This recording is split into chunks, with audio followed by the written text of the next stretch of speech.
Happy Sunday. I hope you all have had a good holiday weekend.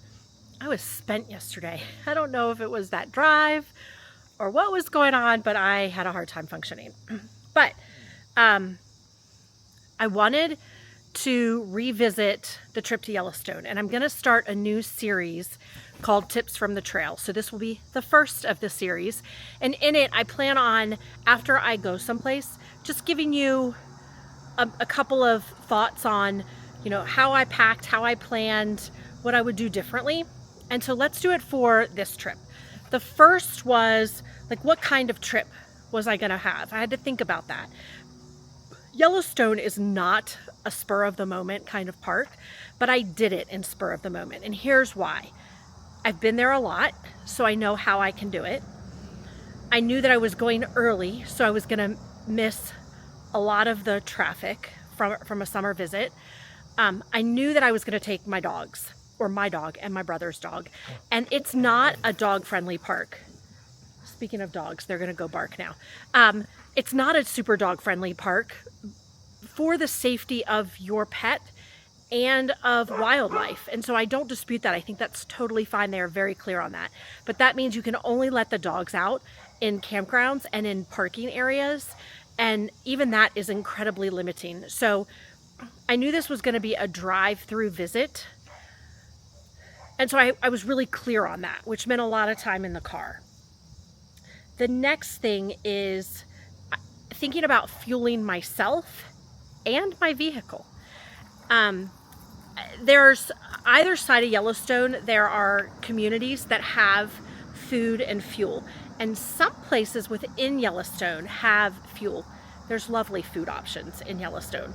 But if there's bison in the middle of the street, you might be sitting there for quite some time. I've sat for an hour waiting for the roads to be clear there. So make sure you're packing the food and the water that you and your family and friends will need while you're in the car. Also, your pets, make sure you have the food and water that they need in the vehicle with you. And then for me, because I knew it was going to be a drive and it was going to be a long day, I knew I could get fuel before I went into Yellowstone and after I left Yellowstone. Even though I could also make it the full day on my own, I didn't want to depend on that, depending on how much time I was going to be sitting. The last thing that I spent a lot of time thinking about is the weather. So it was like 50 degrees when I left in the morning. I knew when I got to the top of the Beartooth highway and into Yellowstone, it was probably going to be in the 40s. And then by the time I got home, it was like 85 degrees. And so I wore like capri hiking pants, a tank top, and I had a jacket over it, and I wore Birkenstocks. My feet were cold. I had hiking boots and tennis shoes in the van so that I could change if I was gonna need to, but I didn't really need to. I just let my feet be cold for the handful of times I was out. But I did prepare. I had another sweatshirt, I had longer pants, I had socks, and I had shoes in the van with me in case I needed it.